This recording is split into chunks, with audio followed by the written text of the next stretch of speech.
Hi, everybody, and welcome to this edition of the NFL Playoffs. Today is January 4th. The games are about 3 hours or 3.5 hours away from starting right now.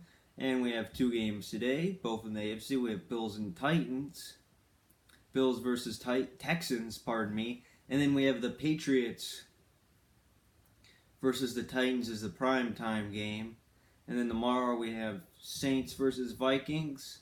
And then finally, we'll wrap it up with Seahawks versus Eagles. So those are the wild card games for today. And the Super Bowl is exactly 29 days away. It will be played on February 2nd of this year. Today is January 4th. And I'm back doing the playoffs.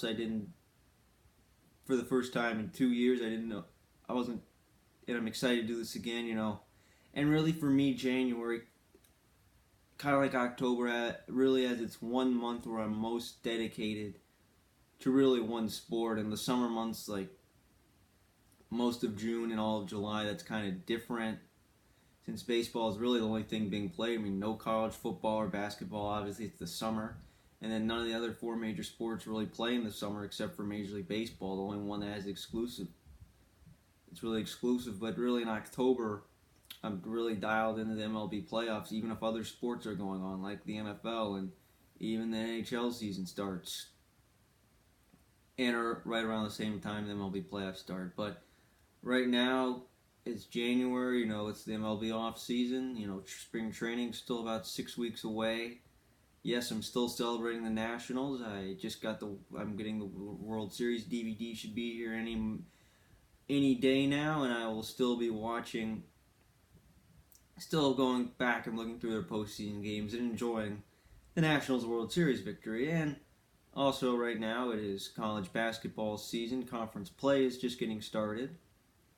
Really today, and we're kind of in the middle of the NBA and the NHL season. But the month of January is usually I pay the most attention, especially for those 3 weeks in terms of sports news I like to study and pay attention to. Right now, I'm not calling any NBA or National Hockey League games. I'm not going to do any of those until probably for another couple weeks. But I'm just sticking.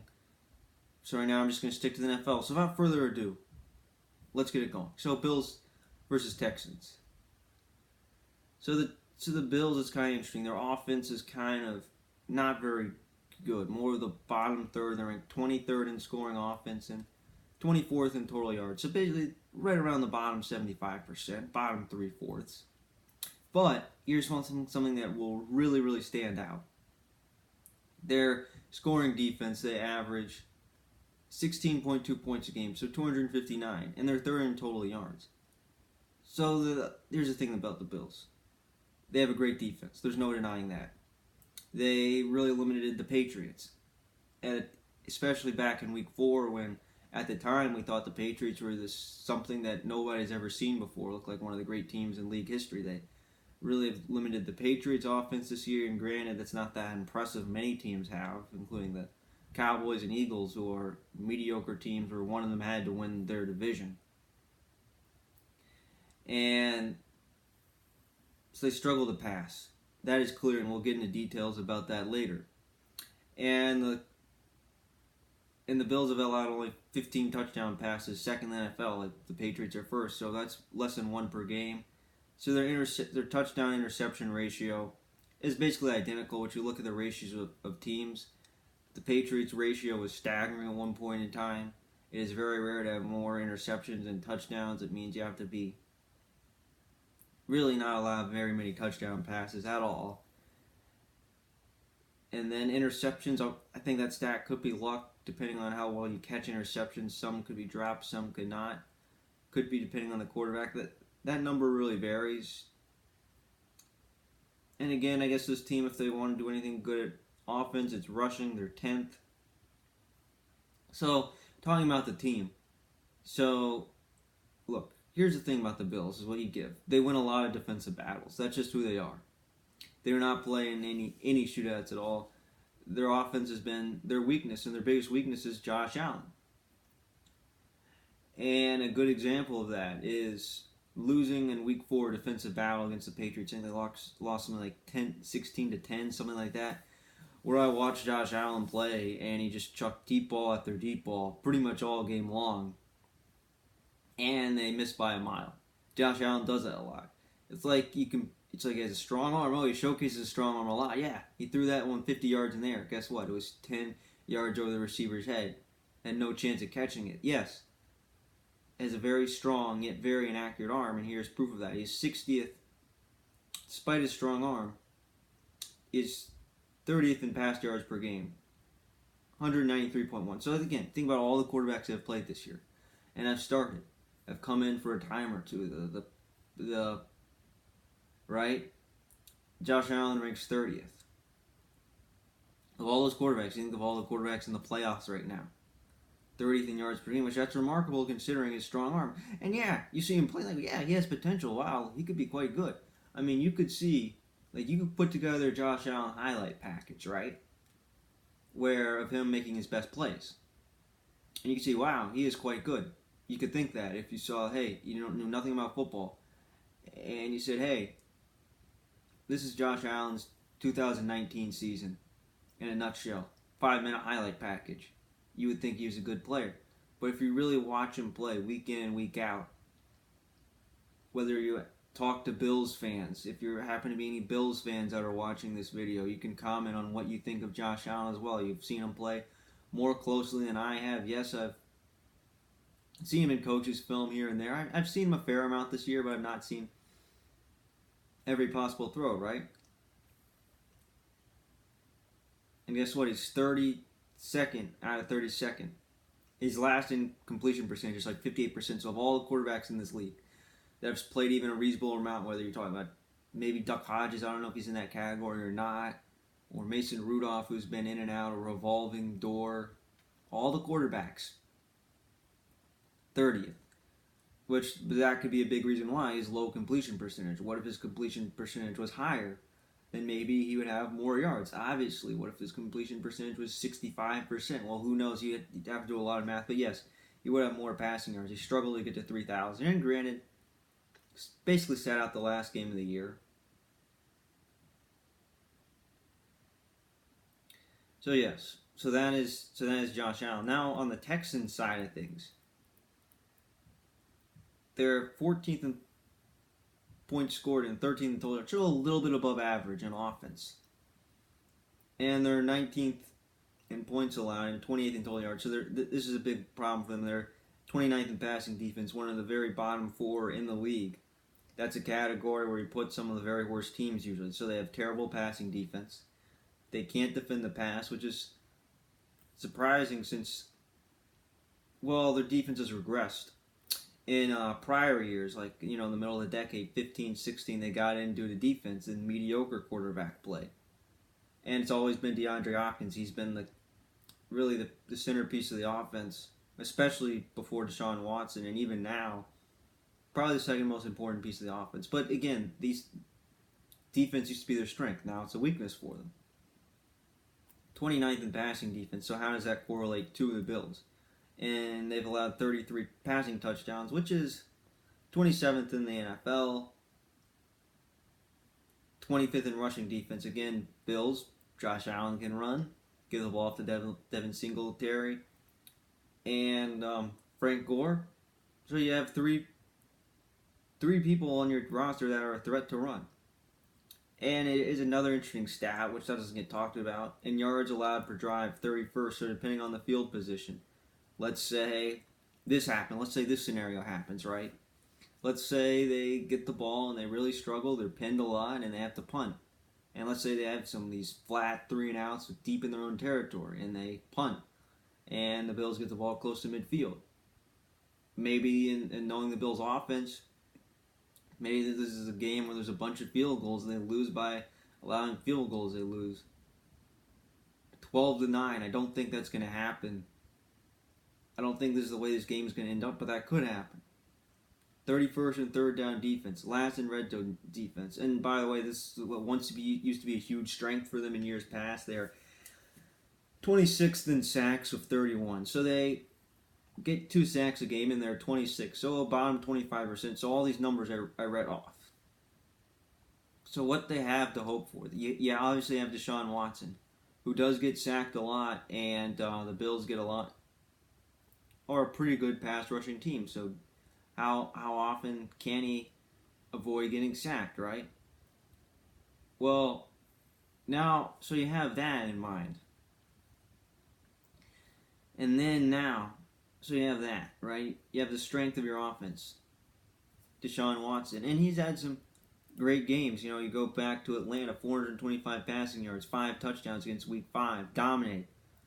You know, you look like, oh, he's the best quarterback in the league. You could say that. And here's one piece that they're missing, who will not play and has been out for them pretty much all year long.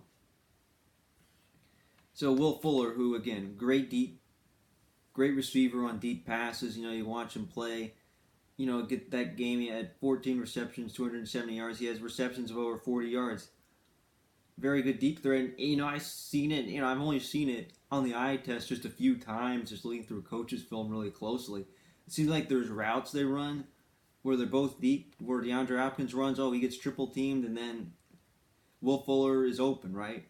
Well, whatever that was, and how many times it happened or not, I just saw that a few times, and maybe it happened more. You know, maybe I need to, I did not deep dive and watch every play of the Texans season.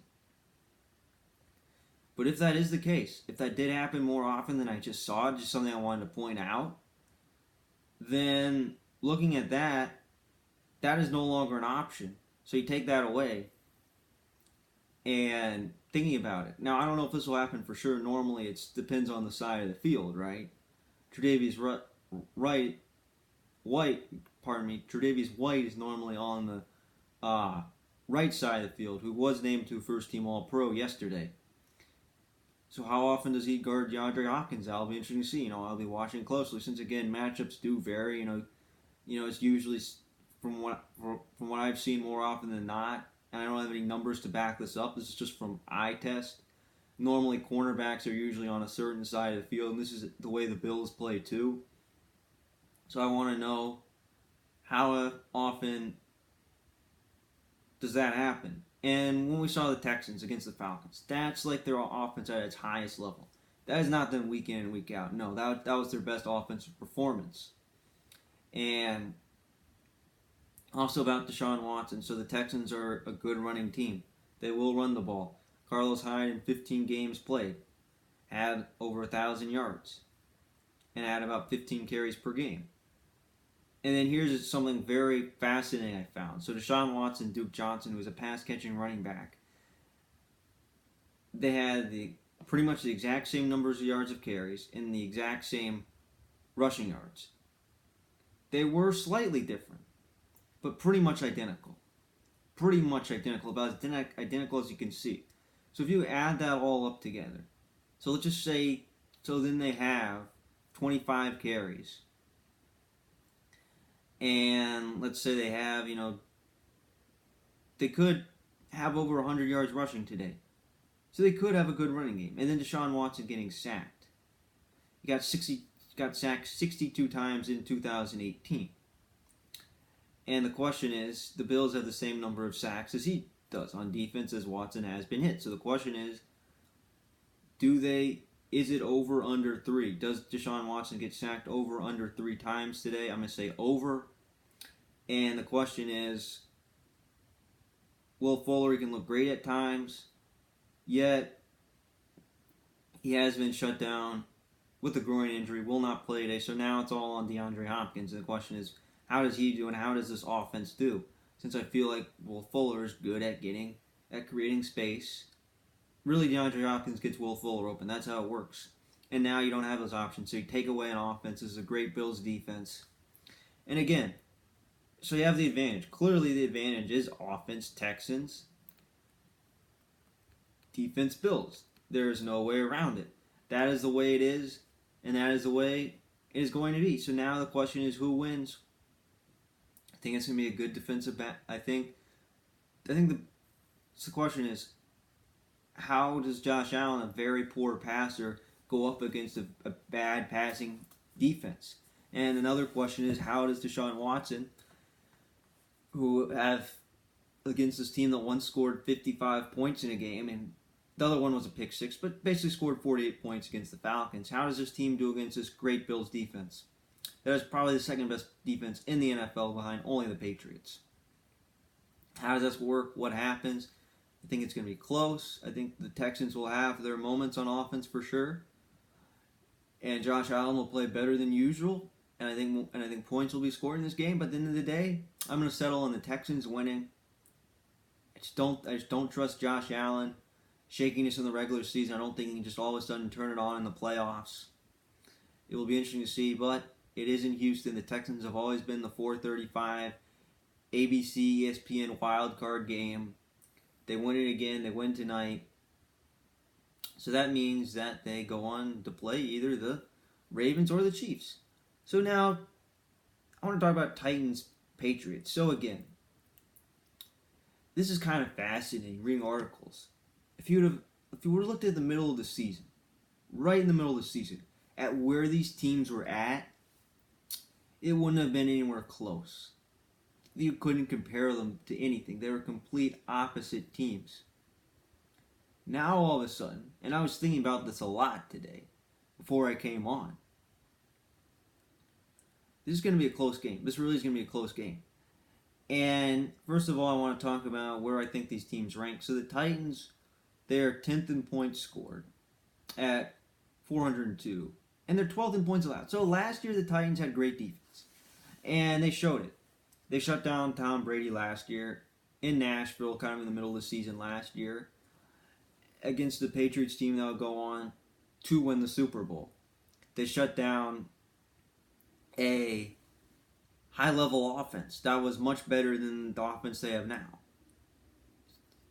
So defense is not as good as what it was, say, last year, where it was one of the, at times you could say it's one of the best in the NFL, but it is good. It is in the top, really, third of the team, so top 66 percentile. So good, not great. And here's one thing they do. In terms of offense, 12th in total yards, 21st in total yards allowed in defense. So again, bottom two-thirds. So their defense is about average, you could say. Average.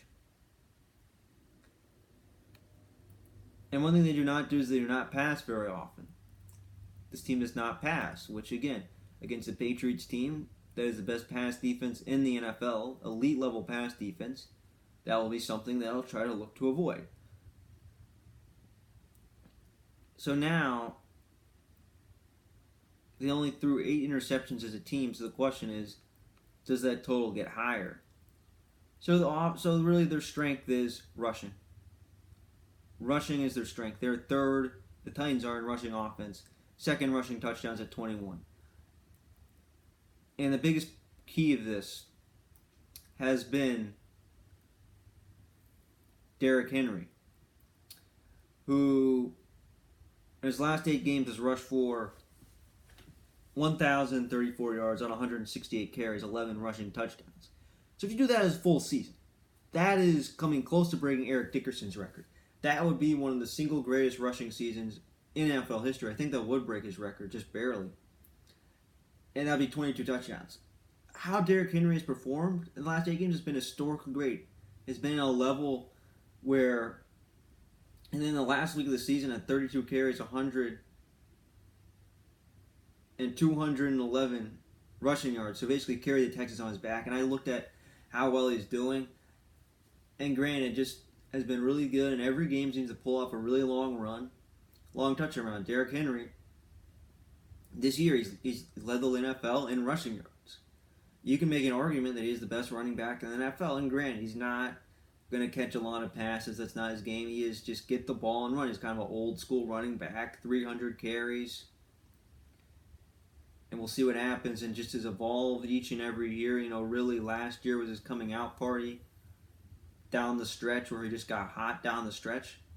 Derrick Henry has really, in some ways, not quite carried, but has been probably the most important piece of the offense and why the Titans are in the playoffs.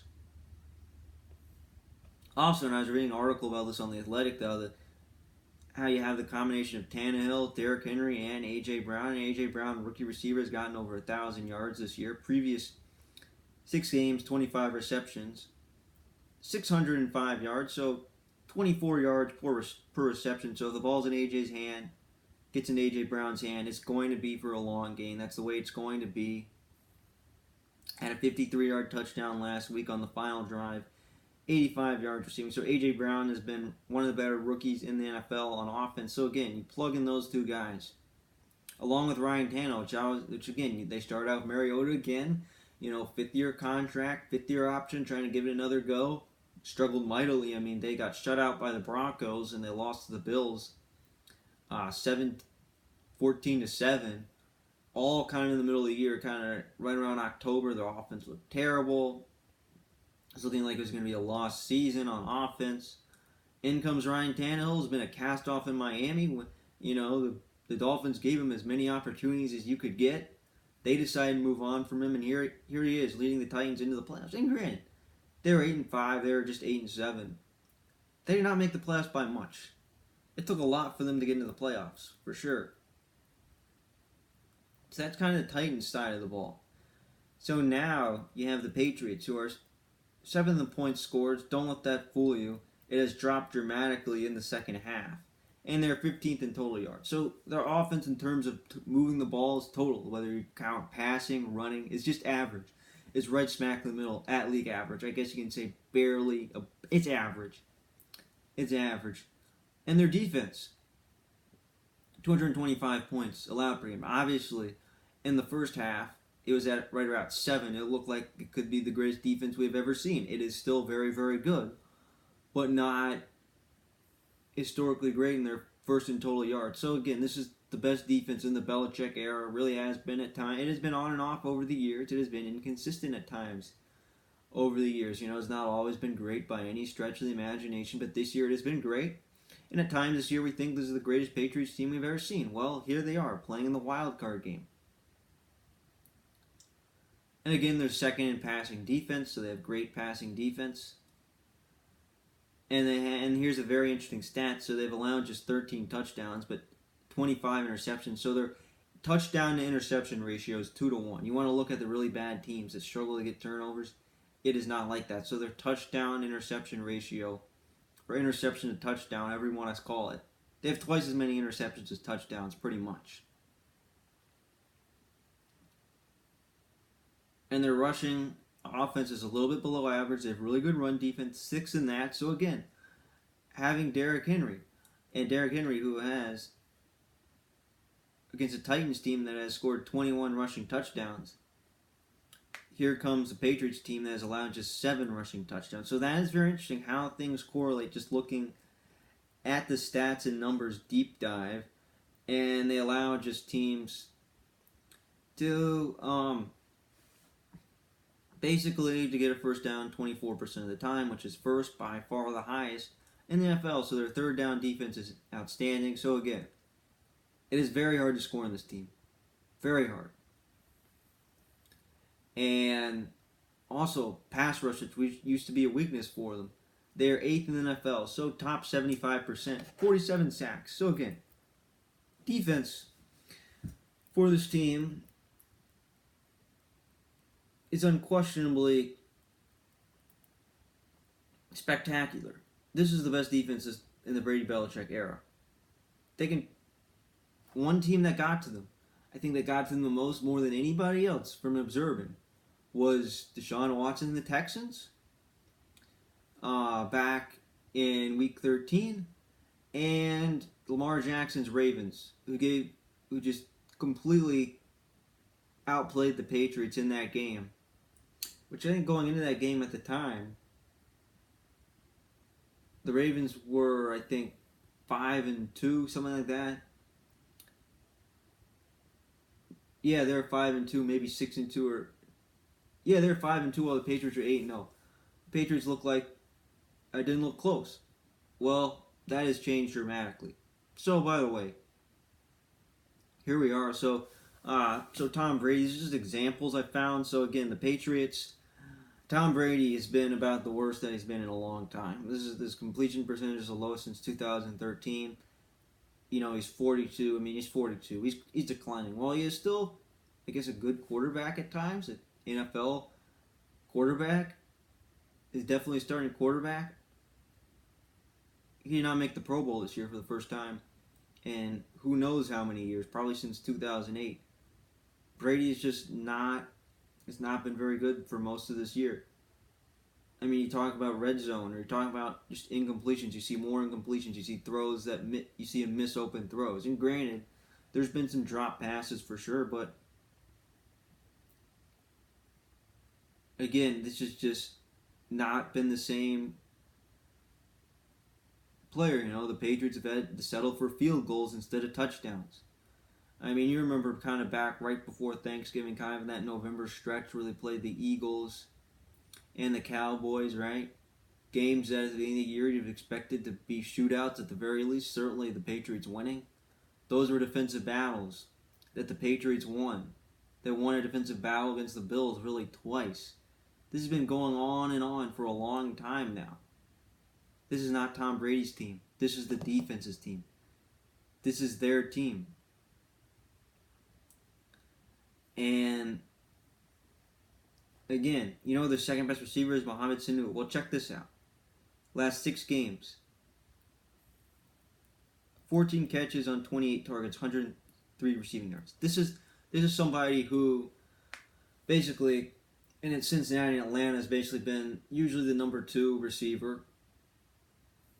At best, a solid number 2 receiver who basically took pressure off guys like A.J. Green and Julio Jones. Now all of a sudden, you're asking this guy to be your number 2 receiver next to Julian Edelman. There is no tight end. They have no tight end whatsoever. And Sanu's been terrible in the Patriots. I mean, just whatever it is, him and Brady have just had no connections whatsoever. So that's your second best receiver right there. Oh, yeah, and your third best receiver, Keanu O'Hara, your rookie, who did not look like would be playing very much. And this is a far cry from this Patriots team. Oh, yeah, and this Patriots team just lost to the Dolphins. They lost to the Dolphins to end the regular season. So you think about that, right? They lost to the Dolphins.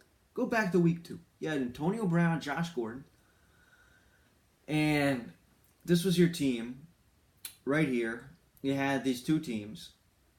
The Dolphins looked like one of the worst teams we've ever seen, and the Patriots looked like one of the best teams we'd ever seen. That's the way it was looking early on. The Patriots would be historically great. The Dolphins would be horrible.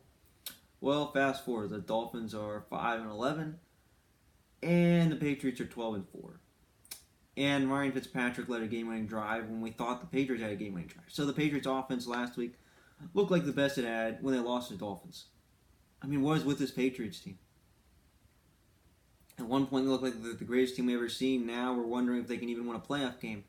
And I talked about these scenarios. I talked about this after they lost to the Chiefs. I thought, okay, best case scenario. I thought about this. Oh, by the way, this Chiefs team, now I think even more.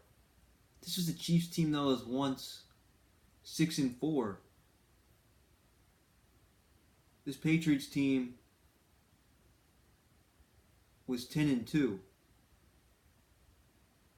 This is the Chiefs team that was once 6-4, and I think at the time, the Patriots were something like 9-1 maybe. So this Chiefs team has caught the Patriots. So again, when the Chiefs won that game, which that was all the way back in week. That was all the way back in week 14. That was just about a month ago. I can't believe this actually happened. But I said best case scenario. They recover from that. They win their last 3 games. They'd be fine. They'd be 13-3. And they'd go on to win another Super Bowl. They win their 7th Super Bowl. People would forget that ever happened. And doing that, they'd have to beat the Ravens in Baltimore, who basically lost home field advantage. That was pretty much gone after the Ravens beat the Patriots. What I thought was going to happen, I thought, okay, they'll keep their home field advantage. Yes, keep in mind the Chiefs would have the tiebreaker. They would keep home field advantage. And they would go on to... And I thought, maybe they'll make it to the conference championship game and lose to the Ravens. That's what I thought was going to happen. They'd win whatever playoff game they had in Foxborough, and then they'd lose the AFC championship game. That's what I initially thought. Worst case scenario, I said they'd find some way to lose home field advantage to the Chiefs and they lose the first game in New England. That'll be it. Of all the scenarios, the best case one is not going to happen. They are not going back to New England after this game. There's no way in the world that is happening. That is physically impossible unless they win this game and somehow the Bills or the Texans find a way to beat the Ravens, which they can't. And somehow that happens. They're not coming back to Foxborough. And anybody can beat the Patriots right now. Anybody can in this playoffs. The Bills can. If they somehow play, the Texans certainly can. The Ravens can. The Chiefs can. I mean, 3 of these teams in the playoffs have beaten the Patriots already. And the Titans can. So what is with this Patriots team? And they're going to have to win with their defense. If they want to win a Super Bowl, it's going to be with defense. Tom Brady is not that quarterback that, against the Eagles threw for 500 yards in the Super Bowl. Basically carried the Patriots that game. Or led that 28-3 comeback against the Falcons. Or Brady against the Chiefs last year. Or whatever Brady you're looking at. There's been many great Brady games. This is not the same Tom Brady. Sure, Tom Brady may be smart, may know what to do, may be able to move the offense down the field to a degree. This may be similar to Peyton Manning. Not quite to the same degree. This is not quite the same, but it's close. It's a lot closer. Tom Brady's a lot closer to 2015 Peyton Manning than he is to any, whether it was Brady 2 years ago that won the MVP or 2016 Brady, 28 touchdowns and 2 interceptions. Seeing Brady's still great. And this started in the Super Bowl. The Patriots won, not since Tom Brady was sensational and led them to a game-winning drive. No. You know why they won? They had great defense. Bill Belichick outcoached Sean McVay. That's why they won the Super Bowl. And once again, here we are where it's going to be the defense.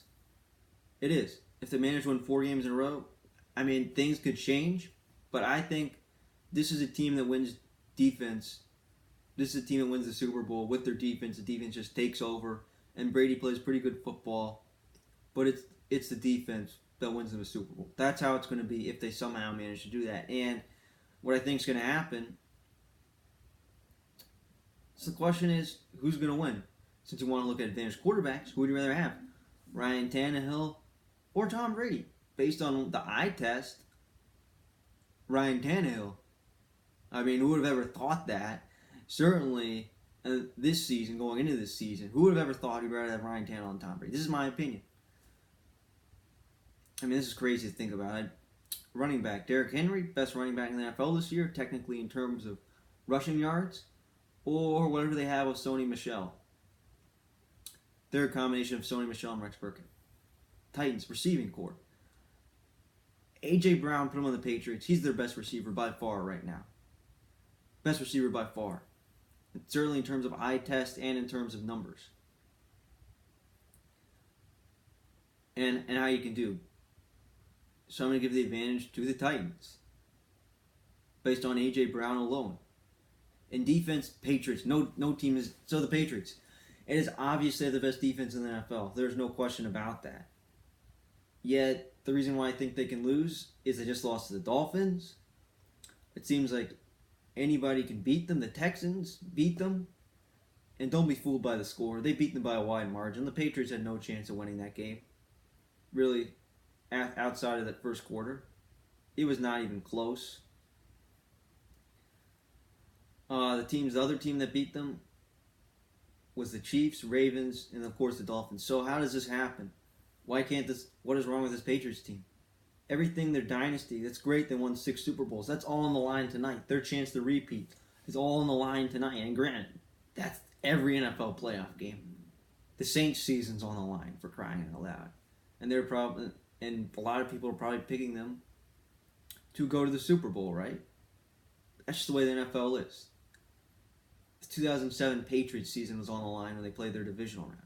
Doesn't matter who you are, your season's going to be on the line, and anything can happen in the NFL playoffs.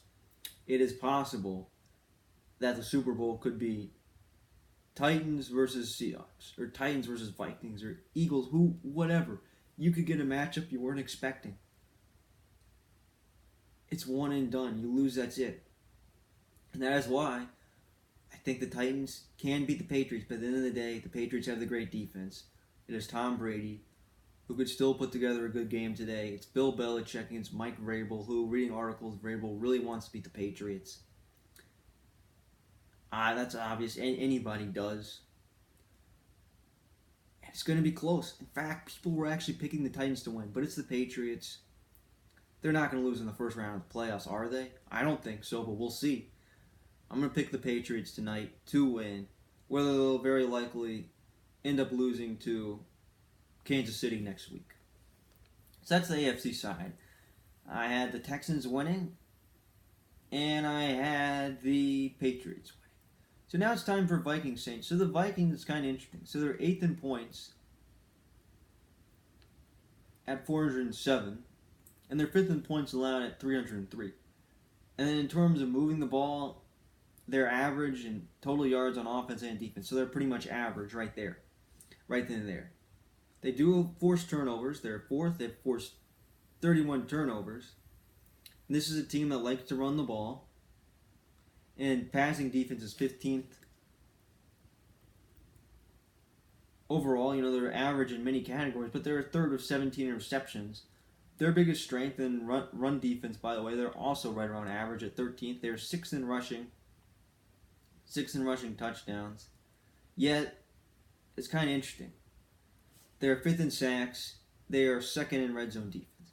So my takeaway with that is the Vikings, their defense is very good. It's not like it was 2 years ago where it was one of the best in the NFL. I mean, 15 through 17, their defenses were great. They're elite level defenses. They're types of teams that could win Super Bowls with their defense. It is not as good as it used to be. Part of that is I noticed the drop-off in play of Xavier Rhodes, who at times, a few years ago, could argue was one of the better cornerbacks in the NFL. And Kirk Cousins, looking at him, he had a stretch right in the middle of the year where he looks like one of the better quarterbacks in the NFL, where he threw for almost 1,000 yards and 10 touchdowns, 1 receptions.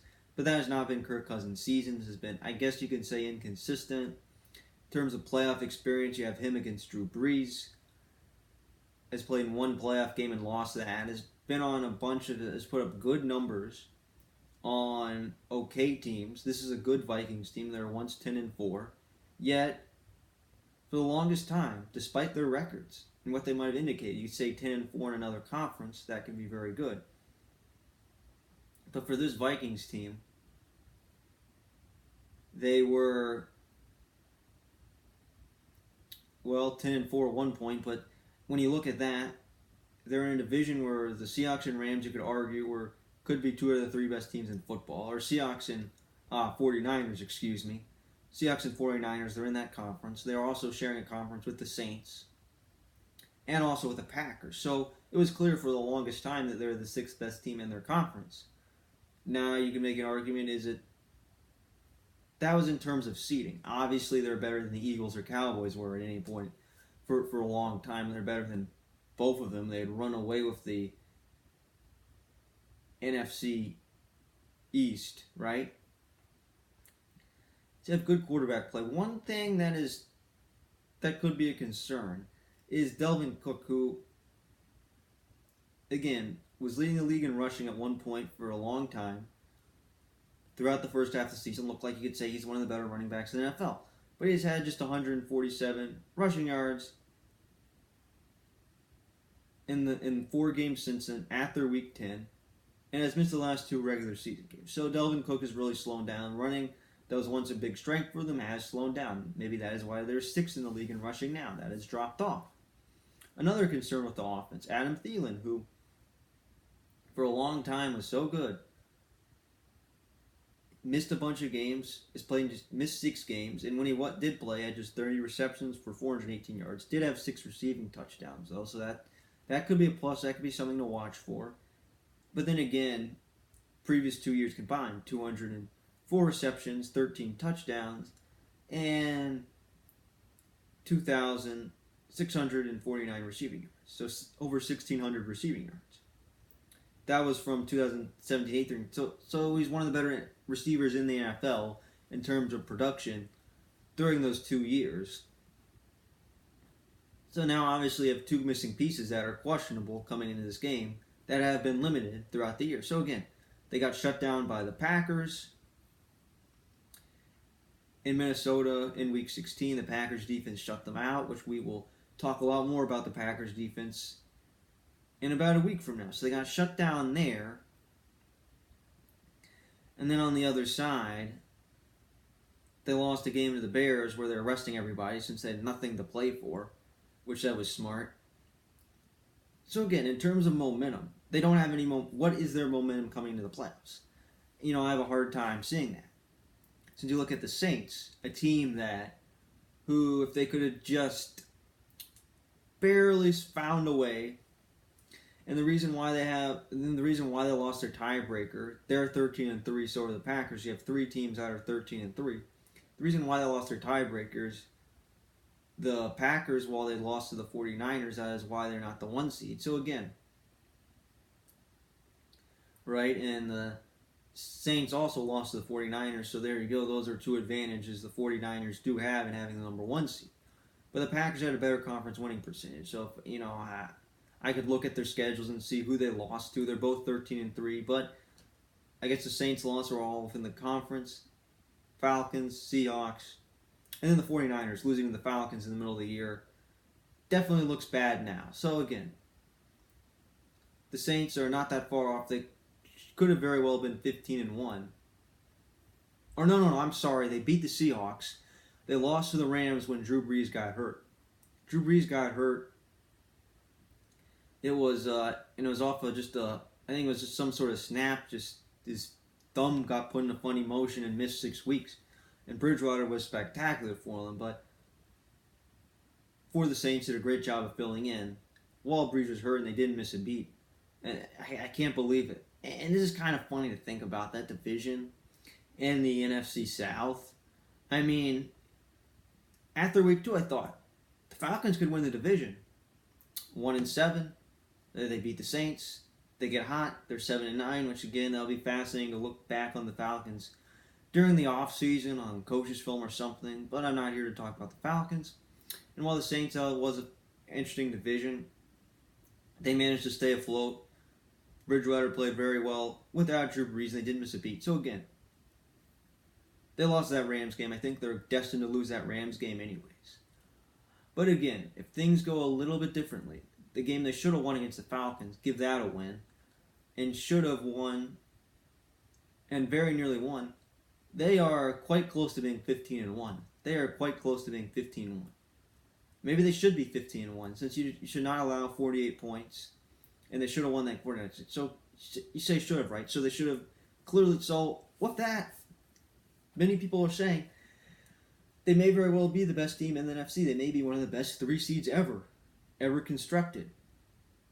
Yet, the saying in the NFL goes, their season is on the line. Yes, their season's on the line. Their season could be over. The Vikings could find a way to win. But again, this has been a very fascinating Saints season. And it's just gone, really. And they're just a few breaks away. Since, again, they lost, a tiebreaker to the Packers.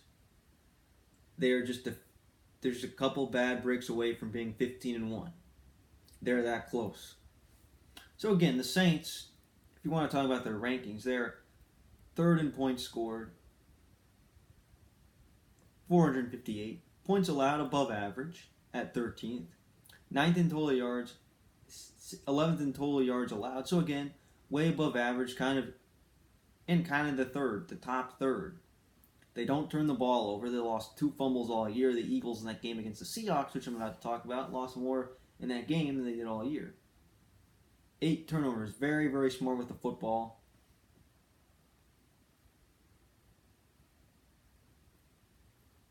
'20th in passing defense was good. 7th in passing offense. So again, below average, but nothing terrible. Yet they're 4th in rushing defense. So they have components of defense. This is not the Patriots or Bills level defense where you're talking about things like that, the defense is not as good as the Vikings. If you want to say advantage defense, it would go advantage Vikings. And in some ways, at least based off rankings and paper. Right? So you have advantage Vikings there, right? The 49ers have a great defense, right? So again, their defense is good, not great. But here's one thing that stands out. Teams do not want to run the ball against them.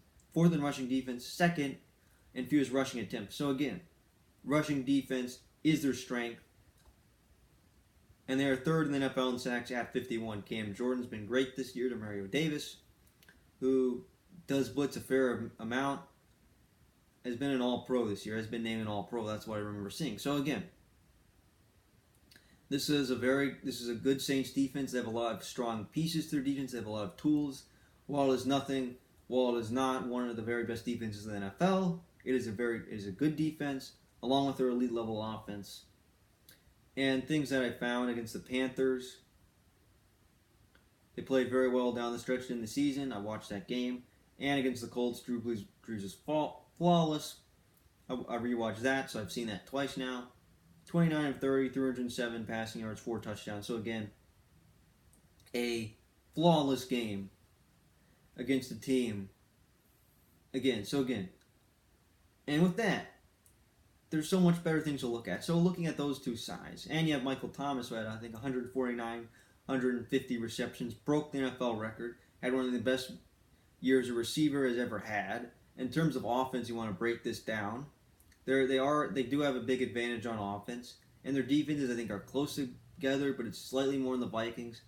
And based on things like that, and looking at the teams and how they stack up, I just don't think the Vikings really have that good of a shot to win. It's in New Orleans. So again, it's not really a factor. So again, that's why I have advantage Saints. The Saints are going to win this game. This is Drew Brees. I mean, he's playing about as well as he has had the last few years. Well, granted, he had that thumb injury since he's come back. He's been great since he's come back. He's been spectacular. A lot of talented pieces on the Saints defense. This is a team where, you know what, I predicted them preseason to go to the Super Bowl, and right now, and I'll reveal this at the very end of the episode, but I really think this team is talented enough to go to the Super Bowl and perhaps win the Super Bowl. They're that good, and they're just a bad loss to the Falcons in the middle of the season, losing in a spectacular shootout to the 49ers. They are just really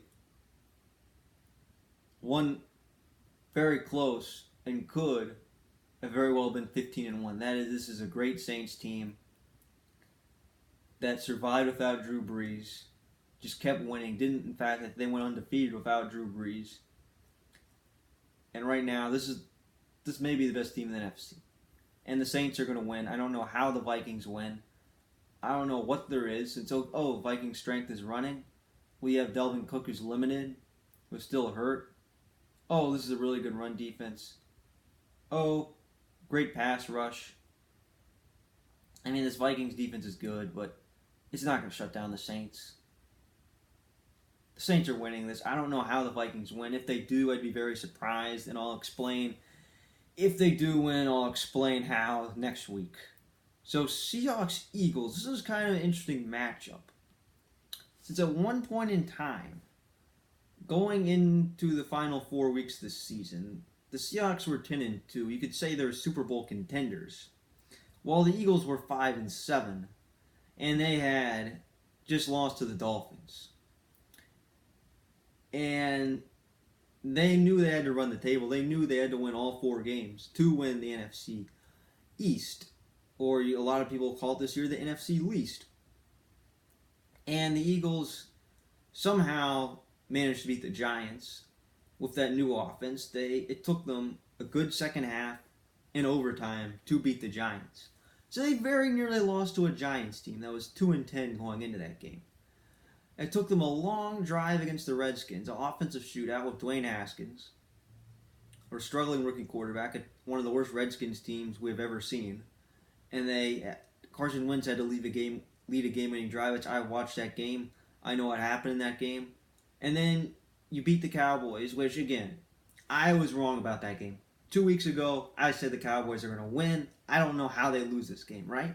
So, again, going back to just want to briefly go back to Saints-Vikings, right? I was like, the Vikings have no chance. I don't know how they win. Well, that's what that game against the Cowboys felt like. I thought the Eagles had no chance of winning. I thought, how in the world do they win this game? They have no chance. And yes, the Cowboys, on paper, want to get to them briefly, which, by the way, Jason Garrett is out as the Cowboys coach, just a side note I want to talk about. But it is unbelievable how does this Cowboys team not win the division? I have no idea. This seems like one of the most talented teams I've seen. This seems like one of the most talented teams I can ever remember that missed the playoffs. They just seem so talented. They felt like a Super Bowl contender. I don't get how the Cowboys missed the playoff. It was just, it's crazy. In that game, you know what they did? They shut the Cowboys down. They shut the Cowboys offense down.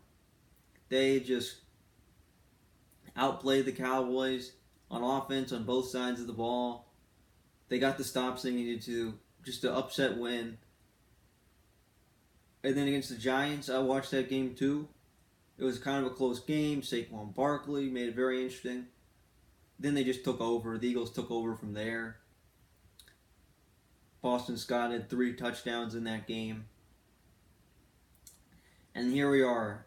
Eagles-Seahawks were the Seahawks lost 3 out of the last 4 games. They lost to a Rams and to a Cardinals team that they were clearly better than going into the game. Surprising losses, upset losses, the games that they really shouldn't lose, that they did. And then they barely lost to the 49ers down the stretch. So again, if things are reversed, they would be playing the Vikings, while the 49ers would come into Philadelphia. And again, from what I thought, in that game, it came down to the very end, where they're on the goal line and they could not score against the 49ers, and again, a bad delay of game call. And they had a delayed game call against the Cardinals. I mean, really, you can't do these things in the playoffs, and these are type of things that can cost you games. So again, the Seahawks don't have. So if you want to talk about momentum advantage there, the momentum clearly is momentum on the Eagles. They're running the table. They're hot going in, while the Seahawks, and they wouldn't have had a first round bye anyways. They would have been the 3 seed. Basically, gave up pretty much any chance at all of playing a home playoff game by losing to the Niners in Seattle, a game that they barely lost, where Russell Wilson, he played very well in the second half, almost led them on a game-winning drive. He played very well. And from where we are right now, let's kind of go talk about the rankings. So, points scored, the Seahawks are 9th in points, 405, 22nd in points allowed, so that has gotten worse over the years. So again, point differential of just 7. They're just about even.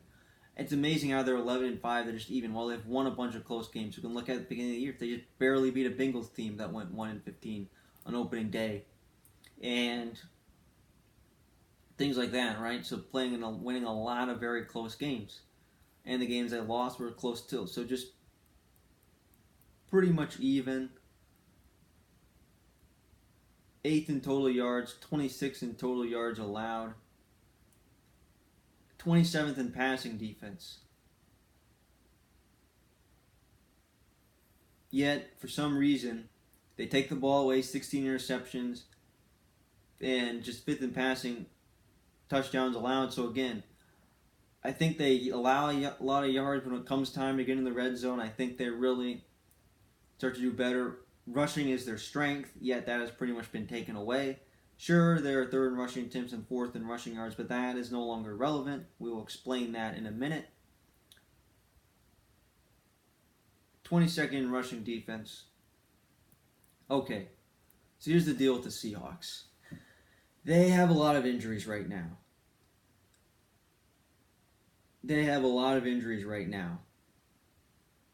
Rashawn Penny, who had that 58-yard run against the Eagles back in Week 12, and again, they are playing for the second time. He is not playing. And Chris Carson, who again, the last couple of years has managed to rush for over 1,000 yards, he is out as well. So you have your two best running backs are out, and your third best running back, C.J. Process out. So here's your running back combination. It's going to be Travis Homer and Marshawn Lynch, who basically was retired, came back to play one game this year. So those are your two best running backs. Those are your two best running backs going to the playoffs. This is a serious concern for this Seahawks team, since looking at what we just read over, their biggest strength, which was rushing, has been when they're at their very best. You have to go all the way back to when the Legion of Boom at their height, when they won the Super Bowl and nearly won another. Rushing was their strength with Wilson and Lynch, right? Now, you had basically two solid running backs who are both hurt.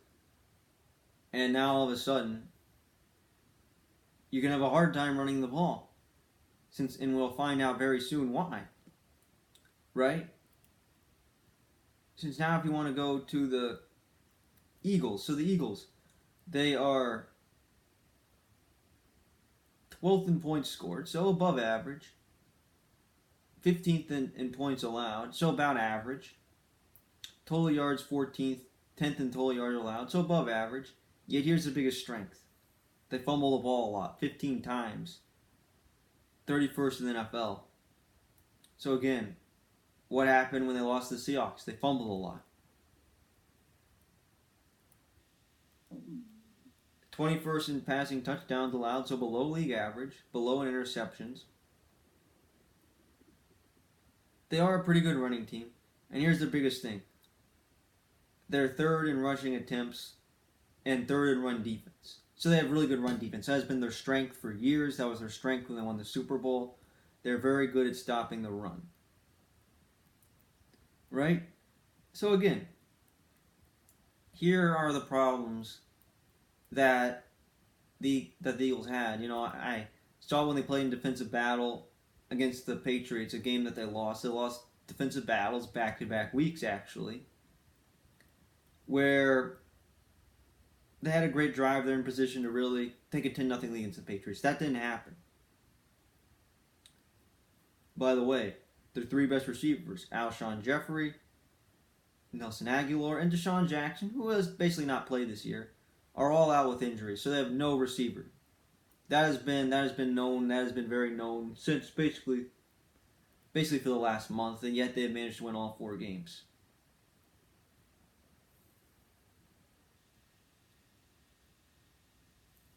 So the Giants in Week 17, that was their game. Really, Boston Scott took over. He had 3 rushing touchdowns. That was his game. Wentz played very well down the stretch.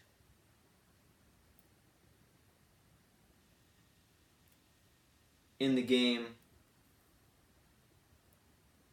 And that's what happened as they were able to take over.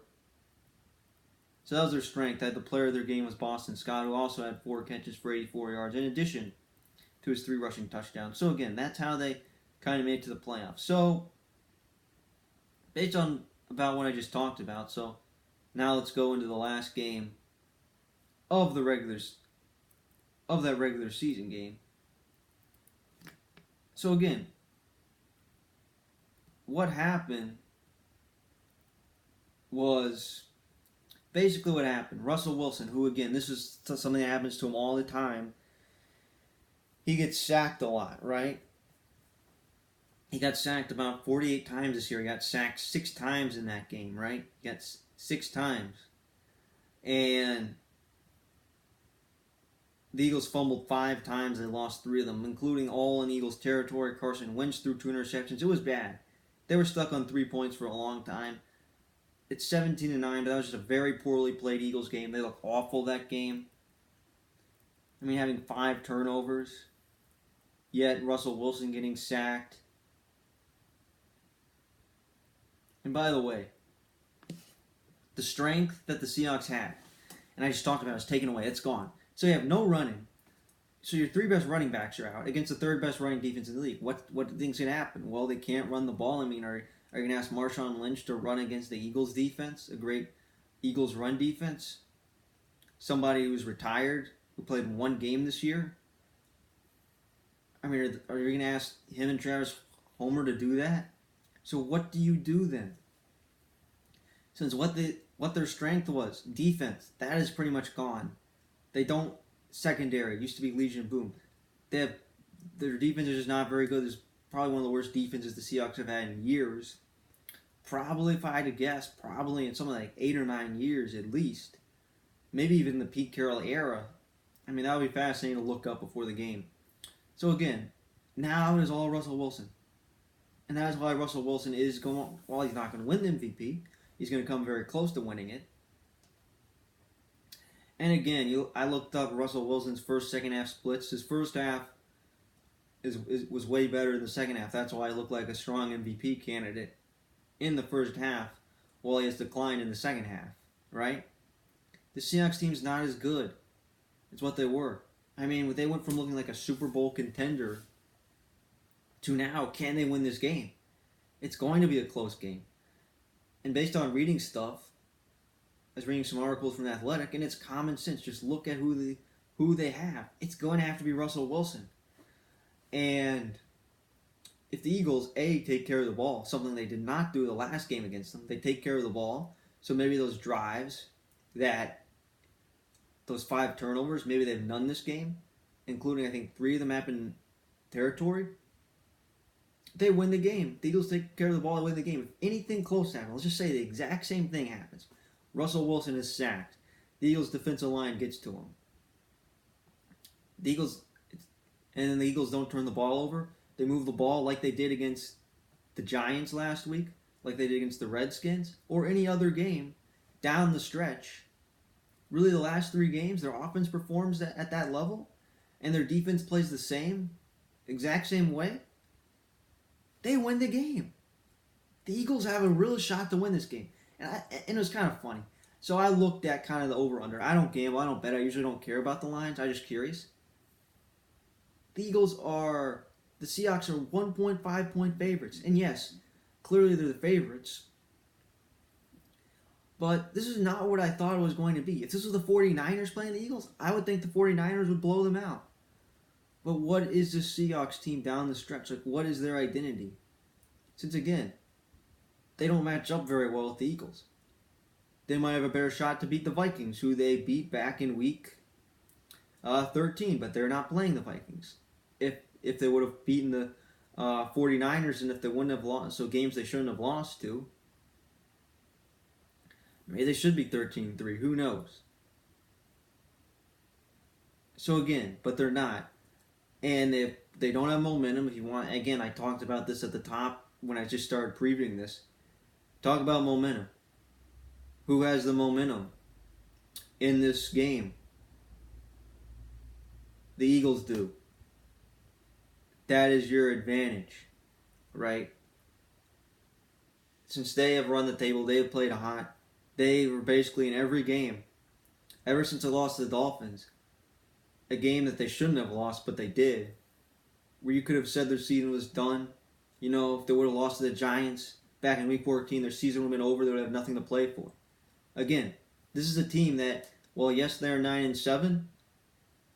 If things could have gone downward, and they would have found a way to lose to the Giants, they were not that far off from being a 7-9, or really a 6-10 team. They weren't that far off from being a 6-10 team.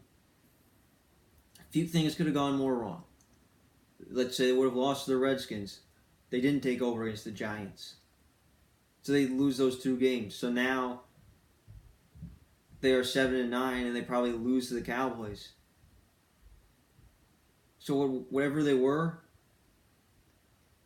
this is the Eagles team, where some people could say they're happy to be there. No. In fact, I was reading about them. Winning the NFC East is not enough. They want to do more, and they can win a playoff game. Now, if they win, since they have a better chance of winning than say the Vikings do, then they would go on to play the 49ers, which again I just don't think they can win that game. I think they're really capable of winning just one playoff game and really one game at a time. I mean that is what it's felt like. They just need to win one game at a time. Don't look too far ahead. That's what it has been for the Eagles. What it has seemed like down the stretch, they've managed to win just one game at a time, and this is that game again. And look, they're in the playoffs. It's been a successful season. Great coaching by Doug Peterson, who found a way to beat the Cowboys. Who again, when I thought about it, since I watched the coaches' film of the last game going into that game, and I talked at length about that game from 2 weeks ago. I talked at length about it. You know what? Doug Peterson, instead of watching the tape saying, okay, that's what happened, that's going to happen again, Doug Peterson said, okay, what do we need to do better? What do we need to change? And whatever they did, they changed that, especially the defense. Right? So that's the coaching of Doug Peterson, making adjustments, seeing what happened. So again, if you want to see the Eagles' offense of what they were, since they had to come up with having Zach Ertz and Dallas Goedert as your two best receiving targets, really. Two strong tight ends, really good tight end combination. I'm sure the Patriots would love to have Dallas Goedert right now, right? And then Greg Ward, who is your other best receiver, right? And then Boston Scott, Miles Sanders combination. So 4 out of your 5 best receivers are running backs and tight ends. That offense has come a long way from when it kind of first came together against the Giants in that Monday Night Football game, where if they would have lost, their season would have basically been over. They would have had no chance to win the division. To then making it work and barely beating the Redskins to where we are now.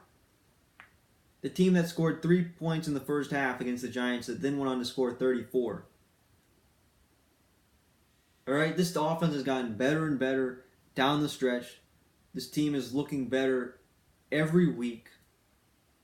Gets a Seahawks team that has no running, where it has to be all Russell Wilson, who in a game all of a sudden,